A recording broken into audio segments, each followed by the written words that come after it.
दोस्तों, बिहार राज्य समुद्र पार नियोजन ब्यूरो पटना के द्वारा जो है एक काफ़ी जो है बड़ी भर्ती निकाली गई है और ये भर्ती जो है इजराइल देश के लिए है। 5,000 से अधिक पदों पे ये बम्पर भर्ती जो है निकाली गई है।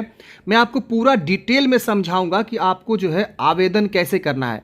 न्यूनतम क्वालिफिकेशन 10वीं पास आप हैं तो आप इस भर्ती के लिए अप्लाई करेंगे। आवेदन भी शुरू है, इसका अंतिम तिथि सब चीज़ जो है निर्धारित कर दिया गया है।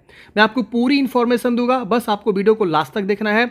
अगर आप जो है इजराइल देश में जो है काम करने के लिए इच्छुक हैं तो आप इस भर्ती के लिए अप्लाई कर सकते हैं। इंटरव्यू के आधार पे आपका यहाँ पे चयन किया जाएगा। आपको न्यूनतम क्वालिफिकेशन 10th पास बोली जाएगी। इसमें 1,61,000 के आसपास जो है सैलरी यहाँ पे आपको देखने को मिलेगा, तो काफ़ी बढ़िया सैलरी है।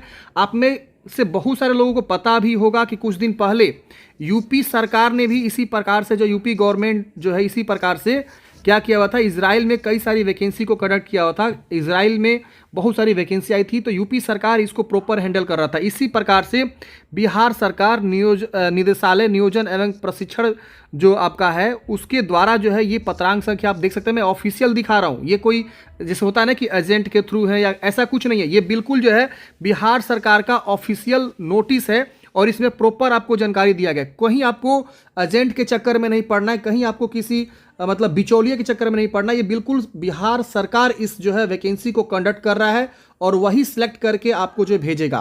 तो पूरा जो है ऑफिशियली होने वाला है। अब ये कैसे क्या होगा सब चीज़ हम इस वीडियो में बताएंगे। आपको कितना सैलरी मिलेगा, कितना आवर ड्यूटी है, कितना खर्च लगेंगे जाने के लिए, और जो होता है ना कुछ पैसे आपको देने पड़ते हैं वीज़ा फ़ी या जो प्रोसेसिंग फ़ी होता है, वो सब ऑफिशियली यहाँ पे अनाउंसमेंट किया गया है। वो सब चीज़ यहाँ पे आपको मैं बताने वाला हूँ, बस आपको वीडियो को लास्ट तक देखना है।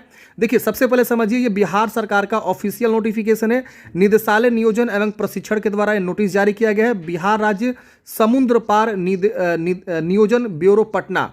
अब यहाँ पे मतलब विदेश जाने वाली जो नियोजन ब्यूरो है उसके द्वारा ये नोटिस जो जारी किया गया है और आप यहाँ पे देख सकते हैं। अब यहाँ पे आप लोग बोलेंगे कि ये आप 2024 का दिखा रहे हैं, यहाँ पे ये देख सकते हैं यहाँ पे 2024, तो आपका ये नोटिस कैसे वैलिड है। तो देखिए यहाँ पे 29 जुलाई 2025 के डेट में पटना के द्वारा जो है ये नोटिस आपका जारी किया गया है।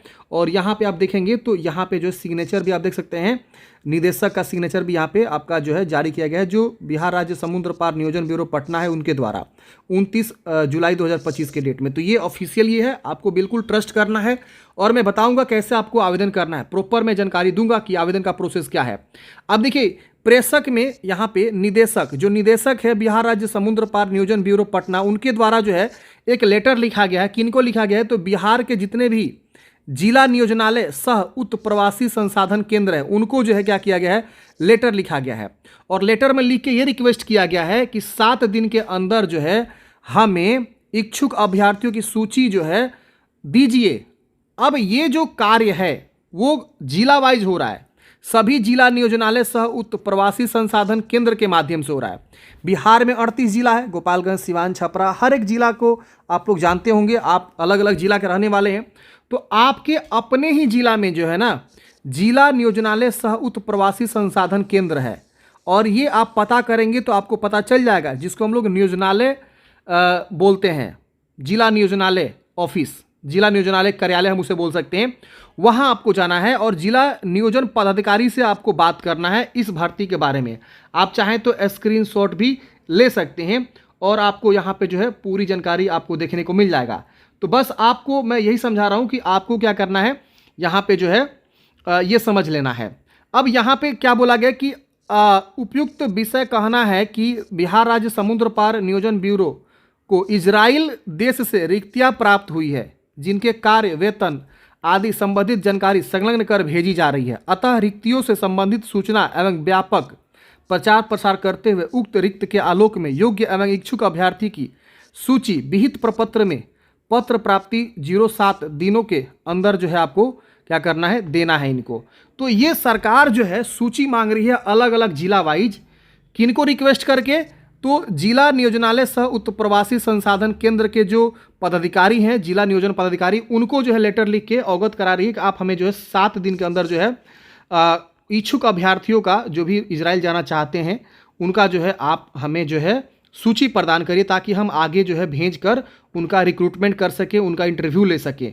अब आपको समझना यही है कि आपको आवेदन जो है यहीं से करना है। कहाँ से करना है? आपके हर एक जिला में, 38 जिला है ना, तो 38 जिलों में जो है सभी जिला नियोजनालय होते हैं, ठीक है ना। जिला नियोजनालय होता है, ऑफिस दफ्तर होता है जिला नियोजनालय का, वहीं पे जाकर आपको आवेदन करना है। इतना बात आपको समझ में आ गई। ये इसका जो है फॉर्मेट है, जो जिला नियोजनालय वाले क्या करेंगे, इसी में सभी कैंडिडेट्स का नाम भर के आगे फॉरवर्ड करेंगे। अब इस लिस्ट में आपका नाम होगा तो आपका जो है ये वैकेंसी में जो है जॉब के लिए इंटरव्यू कंडक्ट करा जाएगा। अब देखिए यहाँ पे कुछ और जानकारी है, आप यहाँ पे देखेंगे, ये 28 जुलाई के डेट में नोटिस है। इसमें क्या है कि होम बेस्ड केयर गिवर का मतलब क्या होता है? मतलब कि आपको जो है होम का केयर टेकर करने वाला। आप देखिए यहाँ पे जो आपका पद का नाम है वो क्या है? Care taker. जैसे बहुत सारे लोग बोलेंगे ना किस पद पे वैकेंसी आई हुई है, तो केयर टेकर। किसका वैकेंसी है? Care taker, home based care giver आप इसे बोल सकते हैं, यानी मदद करने वाला, घर की रखवाली करने वाला आप इसे बोल सकते हैं। तो जॉब रोल क्या है? होम बेस्ड केयर गिवर, ठीक है। इसमें नंबर ऑफ डिमांड्स तो 5000 वैकेंसी है। जॉब लोकेशन इजराइल है और जेंडर फीमेल 90% का सिलेक्शन होगा और मेल का 10%, क्योंकि यहाँ पे जो केयर गिवर है वो घर को संभालना एक तरह समझ लीजिए, और घर के सारे कामकाज में मदद करना। अगर कोई बूढ़ा व्यक्ति है, सिटीजन है, उनको मदद करना, उनको जो है दवा वगैरह खिलाना या घर का जो भी इम्पोर्टेंट काम है उसको करना, उनको ट्रेवल कराना, ये सारा काम आपको जो है केयर गिवर के अंतर्गत आ जाएगा। तो इसीलिए फीमेल ज़्यादा अच्छे से करेंगी, इसलिए फीमेल का रिक्रूटमेंट 90% यहाँ पे बोला गया है और मेल को जो है 10% यहाँ पे बोला गया है। तो आप आवेदन दे सकते हैं। आपकी हाइट और वजन भी बताया गया है, एज लिमिट भी बताया गया। तो एज 25 से 45 वर्ष और हाइट आपकी कम से कम 1.5 मीटर या उससे अधिक होना चाहिए, उससे कम नहीं होना चाहिए। और वजन कम से कम आपका जो 45 केजी या उससे ज़्यादा का होना चाहिए। मिनिमम क्वालिफिकेशन कम से कम आप 10वीं पास होने चाहिए। और आपको जो है ना थोड़ा मोड़ा इंग्लिश बोलना, proven intermediate English language skill, आपके पास थोड़ा सा अंग्रेजी का जो है नॉलेज और ये सब जो है आपको होना चाहिए। तो थोड़ा सा इंग्लिश की भी जानकारी, क्योंकि वो सारे जो है अंग्रेजी देश हैं, वहाँ पे अलग अलग लैंग्वेज बोले जाते हैं, मोस्टली इंग्लिश भी यहाँ पे बोली जाती है। कुछ एक्सपीरियंस डिप्लोमा सर्टिफिकेट है तो आपको यहाँ पे प्रेफरेंस ज़्यादा मिल सकता है। हालांकि आप यहाँ पे देख सकते हैं ये सारी जो है सर्टिफिकेट का नाम दिया गया, जैसे कि BSc nursing, post BSc nursing, ANM, GNM, GDA, ये सब भी आपके पास है। ये आपने जो है इंडियन ट्रेनिंग भी लिया हुआ है, बहुत सारा अलग अलग दिया हुआ है। तो आप इसमें से कोई आपने किया हुआ है तो भी आपको बहुत ही अच्छा है। आपकी पासपोर्ट होना चाहिए, मेन इंपॉर्टेंट पॉइंट, बिना पासपोर्ट का तो आप जा ही नहीं सकते। तो पासपोर्ट जो है यहाँ पे मैंडेटरी है और कम से कम पासपोर्ट जो है ना 3 साल की वैलिडिटी उस पर होनी चाहिए। आपकी सैलरी क्या मिलेगी? तो देखिए वहाँ का NIS जो है, वहाँ पे क्या होता है, करेंसी का नाम है 6247.67 NIS बोला गया, जो अप्रोक्स 1870 USD होता है। डॉलर में 1870 डॉलर को कन्वर्ट करेंगे इंडिया में तो 1,61,586 रुपया पर मंथ आपको सैलरी यहाँ पे दिया जाएगा। मेडिकल का insurance by employer, working day आपका 6 दिन रहेगा, 1 दिन आपको छुट्टी रहेगा, यानी महीने में आपको 4 दिन की छुट्टी मिलेगी, संडे जो इसको बोलते हैं। एकोमोडेशन, रहने की व्यवस्था जो है जहाँ पे आपकी जॉब लगी वही देगा। फूड आपको वही देगा जहाँ पे आप काम करेंगे। इसकी वजह से ड्यूटी आवर यहाँ पे बताया गया है। हालांकि ड्यूटी आवर का कोई यहाँ पे खास जिक्र नहीं किया गया है। अब हालांकि घर की रखवाली करना है, घर पे आपको रहना है, तो जो भी आपका घर पे ही आपको मतलब रिलैक्स मिलेगा। इसके अलावा स्लीप भी आपको घर पे ही करना है। तो एक तरह से समझिए मतलब आपको नाइट में सोना है, बाकी समय आपको एक्टिव रहना है, घर के देख रेख करना है, बुजुर्गों को देख रेख करना है, जो भी विकलांग हुए हैं उनको देख रेख करना। तो ये प्रॉपर यहाँ पे जानकारी दिया गया है। आपका लीव भी मिलेगा, साल में आपको जो है 9 डेज़ का रिलीजियस लीव आपको मिलेगा, या जो वहाँ का नेशनल हॉलीडे है इजराइल का, वहाँ का भी आपको 9 डेज़ का मतलब रिलीजियस लीव आपको देखने को मिलेगा। प्लस 16 डेज़ का ईयरली वोकेशन भी आपको यहाँ पर वैकेशन मिलेगा, एंड अदर जो भी टर्म होता है वो आपको यहाँ पे मिलेगा। इसमें आपको जो है कॉन्ट्रैक्ट पीरियड क्या है, आपकी जॉब कितने साल के लिए पहले ये लोग लेके जाएंगे, 2 साल के लिए, प्लस रिन्यूएबल एंड मतलब रिन्यूएबल हो जाएगा, उसको रिन्यू कराया जा सकता है वीज़ा को।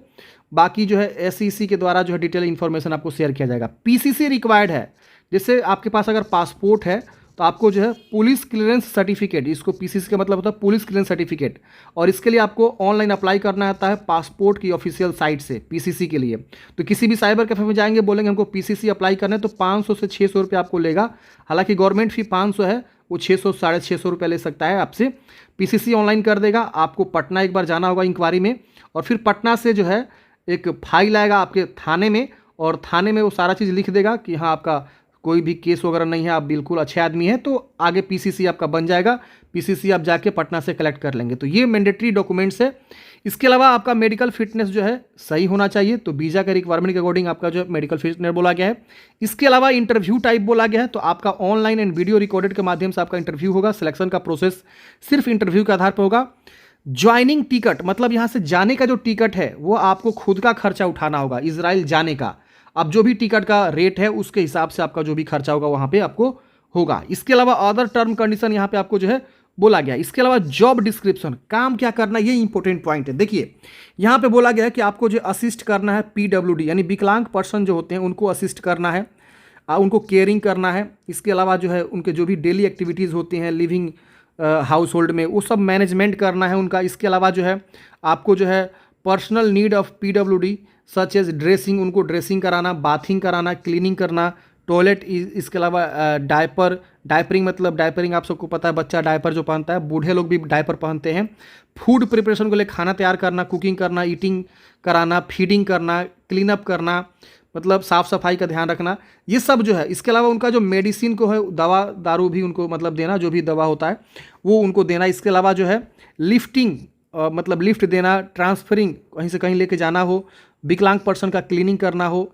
इसके अलावा हेडक्वार्टर लीव करना हो, परचेजेस करना हो, कुछ खरीदारी करना हो, laundry and accompanying of the PWD, उनका जो भी कपड़ा लता होता है उसकी साफ़ सफाई, ये सारे होम केयर गिवर में आपका यहाँ पे दिखाई दे रहा है। तो आप यहाँ पे देख सकते हैं ये आपका जॉब डिस्क्रिप्शन है। अगर आप इंटरेस्टेड है तो ही जाइएगा, नहीं इंटरेस्टेड है तो मत जाइएगा। ध्यान रखिएगा, सैलरी तो बहुत ज़बरदस्त है, बहुत लोग सैलरी देख के चले जाते हैं, लेकिन वहाँ जाने के बाद से उनको जो है ये बिल्कुल जॉब पसंद नहीं आएगा, तो फिर जो है जाने से कोई भी फायदा आपको नहीं होने वाला। तो इसीलिए आप जो है एक बार क्या करेंगे, इसको देख लेंगे कि आपको काम क्या करना है। इसके अलावा सैलरी से कुछ डिडक्शन भी आपके करे जाएंगे, जो कि यहाँ पे बताया गया है, medical insurance, accommodation allowances, food वगैरह, तो सैलरी थोड़ा सा कम भी हो जाएगा जब आपका डिडक्शन होता तो। इसके अलावा एडिशनल एक्सपेंसेस डिडक्शन यहाँ पे बोला गया है कुछ और यहाँ पे, जो कि आपको बताया गया है। इसके अलावा आपके कितने खर्चे आ जाएंगे वहाँ जाने के लिए, ठीक है ना। अभी मैं बताऊँगा कैसे आपको अप्लाई करना है। एक्सपेंसेस समझ लेते हैं कि कितना खर्चा आएगा वहाँ जाने के लिए। देखिए एनएसडीसी का रजिस्ट्रेशन यहाँ पे $120 का होगा, जो कि आपका इतना रुपये प्लस जीएसटी होता है। इसके अलावा आपको बोला गया है मेडिकल एग्जामिनेशन फी, जो कि इतना रुपये आपको खर्च होगा। मैं आईएनआर में बता रहा हूँ, यहाँ यूएस डॉलर में लिखा हुआ है या आईएनआर में, इंडियन रुपीज़ में लिखा हुआ है।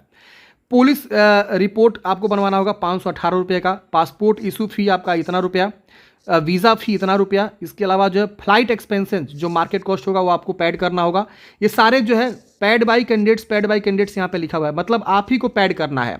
इसके अलावा रिकॉर्डेड अपलोडेड वीडियो इंटरव्यू का जो कॉस्ट है ये इतना रुपया आपको लगेगा। तो इस तरह से आपकी जो टोटल कॉस्ट आप जोड़ेंगे तो आपको समझ में आ जाएगा कि कितना रुपये का खर्चा यहाँ पे जो है आपका आ रहा है। इसके बाद से इजराइल टीम को भी आपको यहाँ पे कुछ जो है पेमेंट देना होगा, जिससे कि आपको देखिए बोला गया है क्या, तो यहाँ पे आप देख सकते हैं ये फर्स्ट टाइम जो है इतना जो है एनआईएस देना होगा, फिर जो है सेकेंड टाइम इतना एनआईएस देना होगा, फिर थर्ड टाइम इतना एनआईएस देना होगा। टोटल आपको जो है 1,70,896 रुपये आपको यहाँ पे जो है एनआईएस वहाँ पे देना होगा, जो कि इजराइल में जहाँ पर स्टे करेंगे, जहाँ पे आपको ये लोग वैकेंसी के लिए रिक्रूट कर रहे हैं। यहाँ पे आपको सारी जानकारी लिखा गया है कि क्यों आपको इतना पैसा आपको देना होगा इजरायली को, तो ये सारी जानकारी यहाँ पे लिखा हुआ है। इसके बाद यहाँ पे टोटल कॉस्ट बिफोर ट्रेवल, मतलब ट्रेवल करने से पहले सब मिला के कितना कॉस्ट आ रहा है, तो 1,12,172 रुपया प्लस जो फ्लाइट टिकट है वो आपको यहाँ पे देना होगा, तब जाके आप जो है फ्रेंड्स यहाँ पे उड़ान भर पाएंगे। इसके बाद से मान लीजिए आपका जो है कॉन्ट्रैक्ट यहाँ पे 26 मंथ का होता है ज्वाइनिंग के बाद, तो आपको फिर से रिन्यूअल चार्ज भी लगता है 29,361 रुपया इंडियन रुपीज़। तो हालांकि कोई ज़्यादा नहीं है, 2 साल बाद लगेगा, तब तक आप कितना अच्छा खासा पैसा कमा चुके होंगे। 38 महीने बाद रिन्यूअल होता है, तो ज्वाइनिंग फी दोबारा से यहाँ पे आपको इतना रुपया देकर रिन्यूअल करा सकते हैं वहीं पे। तो ये सारी जानकारी यहाँ पे आपको दिया गया है। तो ये पूरा इन्फॉर्मेशन था। अब देखिए इसका मैं पीडीएफ लिंक भी आपको डिस्क्रिप्शन बॉक्स में प्रोवाइड कर दिया, वहाँ से आप सारी जानकारी को पढ़ सकते हैं। मेन इंपॉर्टेंट पॉइंट, आपको आवेदन कहाँ से करना है। देखिए मैंने आपको ऑलरेडी बताया कि हर एक जिला में जो है जिला नियोजनालय सह उत्तर प्रवासी संसाधन केंद्र है, आपको वहाँ पर जाना है और आपको इस नोटिस के बारे में जिक्र करना है। मैं नोटिस का लिंक डिस्क्रिप्शन बॉक्स में प्रोवाइड कर दिया हूँ, वहाँ से आप देखेंगे और नोटिस को लेके जाएंगे और बताएंगे कि सर इस तरह का जॉब आया हुआ है, प्लीज़ आप हमें जो है बताइए कि कैसे आवेदन करना है। फॉर्म दीजिए, वो फॉर्म भी आपको प्रोवाइड करेंगे, उसको भरना है, अपने सभी डॉक्यूमेंट्स का फोटोकॉपी लगाना है, फोटो लेके जाना है, आधार, पैन, इसके अलावा जो भी आपके पास मैट्रिक इंटर का सर्टिफिकेट है वो ले लीजिएगा, इसके अलावा और कोई एक्सपीरियंस सर्टिफिकेट वो सब ले लीजिएगा, बायोडाटा जिसको रिज्यूम बोलते हैं वो ले लीजिएगा, पासपोर्ट का ओरिजिनल ले लीजिएगा, प्लस फोटोकॉपी ले लीजिएगा। सारा डॉक्यूमेंट्स के साथ आपको पहुंच जाना है। कहाँ पे पहुंचना है? तो आपके अपने जिला में जिला नियोजनालय सह उत्प्रवासी संसाधन केंद्र, यहाँ पे आपको पहुंच जाना है। अब मान लीजिए सपोज आप गोपालगंज से हैं, तो गोपालगंज में आप क्या करेंगे? पता करेंगे कि जिला नियोजनालय सह उत्प्रवासी संसाधन केंद्र कहाँ है। अगर आप सीवान से हैं या छपरा से हैं या मोतिहारी से हैं, तो आपको पता करना होगा कि आपके जिला में जो है जिला नियोजनालय कहाँ पे अवस्थित है, ठीक है ना। खास करके जो डीएम ऑफिस होता है ना, उसी के इर्द गिर्द होता है, तो आपको वहाँ जाके पता करना होगा विभाग से कि कहाँ पे ऑफिस है, वहीं पे आपको जाके इसके बारे में जानकारी प्रॉपर आपको पता चल जाएगा, और वहीं पे सारे डॉक्यूमेंट्स ऑफलाइन जमा करके आप जो अप्लाई करेंगे। तो ये पूरा प्रोसेस है। आई होप आप लोग समझे होंगे। मैंने इस नोटिस का जो है डायरेक्ट लिंक आपको डिस्क्रिप्शन बॉक्स में प्रोवाइड कर दिया, आप क्लिक करके इसे डाउनलोड करेंगे। और अगर आप ज्वाइन करना चाहते हैं इजराइल में जॉब, तो आप इस तरह से जो अप्लाई करके जा सकते हैं। सैलरी काफ़ी बढ़िया है, और आपको ये भी सोचना है, वहाँ पे युद्ध का भी सिलसिला ऑलरेडी आप देख ही रहे हैं, तो ये भी आपको ध्यान में रखना है। अगर आप मतलब इस तरह से डरते हैं या इस तरह का अगर कोई आपको दिक्कत नहीं है, तो आप जा सकते हैं, कोई दिक्कत नहीं है। मेरा वीडियो बनाने का मेन मकसद क्या है फ्रेंड्स, कि बहुत से बेरोजगार युवक युवती हैं बिहार में, जो इजराइल का मतलब अभी वैकेंसी हुआ यूपी में, तो बहुत सारे लोग हमसे पूछ रहे थे कि बिहार में कब आएगी। तो फाइनली जो है बिहार में भी आ चुका है, और ये बिहार सरकार ऑफिशियली इसको कंडक्ट कर रहा है, तभी इसलिए मैंने इसको बनाया हुआ है। अगर बिहार सरकार ऑफिशियली कंडक्ट नहीं करता तो मैं इसको वीडियो नहीं बनाता, समझ रहे ना। तो इसीलिए मैंने इस वीडियो को बनाया, क्योंकि ये ऑफिशियली है, सरकारी बिहार सरकार के द्वारा इसको कंडक्ट किया जा रहा है, सरकारी एजेंसी इसमें शामिल है, तो इसीलिए मैंने इसको वीडियो को समझाया, आप लोगों को बताया। मिलते हैं फ्रेंड्स किसी नेक्स्ट वीडियो में। जय हिंद, आपका दिन शुभ हो।